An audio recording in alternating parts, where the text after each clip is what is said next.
ডায়েরির সাদা পাতা ডাকছে আমায়, ওহে গল্প গাছা কিছু কি নেই, কিছুই লিখছ না যে।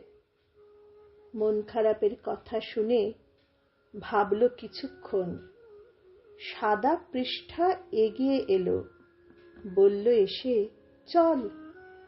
চলবো কোথায়? কোন বাসাতে নিয়ে যাচ্ছ আমায়? ডায়েরির পাতা মুচকি হেসে ভরে উঠল লেখায়। এ লেখাগুলো আমার তো নয়, এ লেখাগুলো তোমার।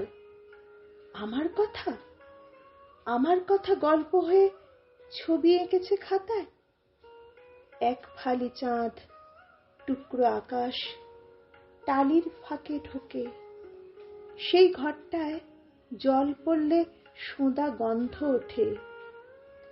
ওই যে পুঁইয়ের মাচা, পুঁইয়ের মাচা দাঁড়িয়ে আছে, পুঁই বিচিতে ভরা, ঝুলে পড়া কচি পুঁই শাক দুলছে আত্মহারা। তুলসী মঞ্চ, তুলসী মঞ্চ লুকিয়ে আছে লতানো গাছের ঝোপে, কুয়োতলাটা ঝোপঝাড়েতে দেখা যাচ্ছে না মোটে। এত ছবি এঁকেছ তুমি, এত ছবি। সাদা ডায়েরির পাতা কোথায় পেলে, কেমন করে জানলে এত কথা?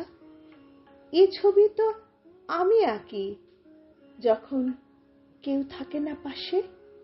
রং তুলি নয়, মনের তুলি, স্বপ্নের ক্যানভাসে। টালির ফাঁকে উঁকি দেওয়া এক ফালি চাঁদ, আকাশ সেই জ্যোৎস্নায় ভেসে চলে যাক আমার লেখার সুবাস।